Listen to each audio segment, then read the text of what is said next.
তো আজকেই রান্না করব কচুরলতি। ভালো লাগলে লাইক কমেন্ট শেয়ার করে পুরো ভিডিওটা দেখবে। প্রথমে এখানে একটা কড়াই বসিয়ে নিলাম, আর দেখো এই যে উনুনে রান্না করছি। তো মানে মাটির উনুনে রান্না করলে অনেকটা টেস্ট হয় রান্নাটা, আর আমার খুবই ভালো লাগে মাটির উনুনে রান্না করতে। তো আজকে কচুরলতি রান্না করব। তো এখানে কচুরলতি খুব সুন্দর করে কোটা আছে, দেখো পরিষ্কার করে সব কিছু ছিলে পরিষ্কার করে ধোয়া আছে। তো কচুরলতিটা আজকে কীভাবে সিম্পল পদ্ধতিতে 5 মিনিটে রান্না হয়ে যাবে। সিম্পল পদ্ধতিতে রান্না করার জন্য দেখো সব কিছু এনে নিলাম। তো পুরো ভিডিওটা দেখবে, আর ভালো লাগলে লাইক কমেন্ট শেয়ার করবে। তো এরপর এতে তেল দিয়ে দেবো পরিমাণ মতো।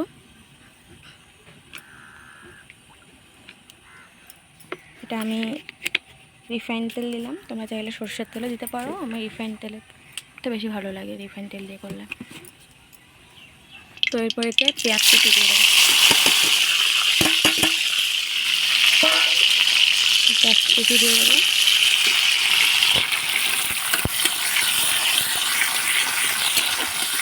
আর কাঁচা লঙ্কা মানে তোমরা দিলে দিতে পারো, কারণ কাঁচা লঙ্কা আমার বাড়িতে আপাতত এই সময় নেই বলে তাই জন্য আমি দিচ্ছি না, ওটা আমি করছি না। তোমরা চাইলে অ্যাড করতে পারো। এটা লাল হওয়া পর্যন্ত এভাবে করবো। দেখো লাল লাল হয়ে গিয়েছে, এবার একটু মশলা অ্যাড করে দেবো। একটু হলদি দিয়ে দেবো, লবণ দিয়ে দেবো, গুঁড়ো জল দিয়ে দেবো।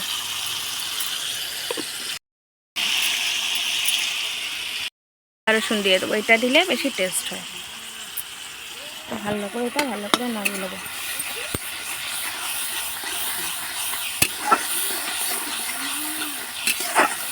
ভালো করে মশলাটা কষিয়ে নেবো।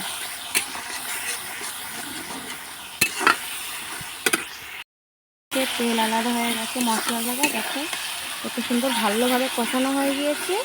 এরপরে দিয়ে দেবো একটা কচুরলতিটা দিয়ে দেবো, ঠিক আছে? অল্প অল্প করে দিয়ে দেবো, দিয়ে নাড়াচাড়া করে দেবো।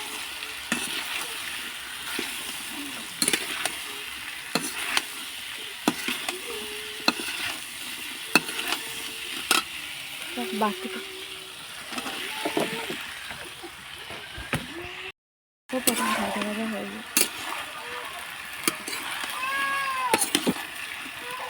তো এরপরে তো জল দিয়ে একেবারে জল দিয়ে ভালো করে কষানো হয়ে গিয়েছে, দেখো এবারে একেবারে জল দিয়ে দেবো।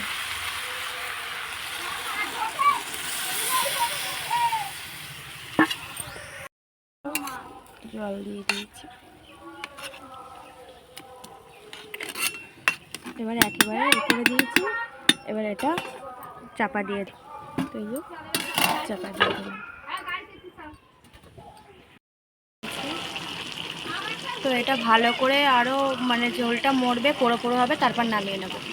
পুরো পোড়ো পোড়ো হয়ে গিয়েছে। তো লতিটা পুরো রান্না রেডি, 5 মিনিটও টাইম লাগেনি। তো এভাবে পোড়ো পোড়ো হয়ে গেলে নামিয়ে নেবে। তো ফাইনালি আমার কচুরলতি রান্না রেডি। তো দেখো লুকটা কত সুন্দর লাগছে, কতটা লবণীয়। তো এরকম কচুরলতি রান্না করলে 5 মিনিটও টাইম লাগবে না, আর এক থালা ভাত নিমেষেই শেষ হয়ে যাবে। মাছ মাংস তো দূরেই যাক, এটা দিয়ে খেতে এত টেস্ট লাগবে বলার কথা না। লুকটা কত সুন্দর লাগছে দেখো। আর এটা আমি খেয়েছি, মানে বাড়ির সবাই খেয়েছে, খুব টেস্ট হয়েছে, সবাই বলছে খুব সুন্দর হয়েছে।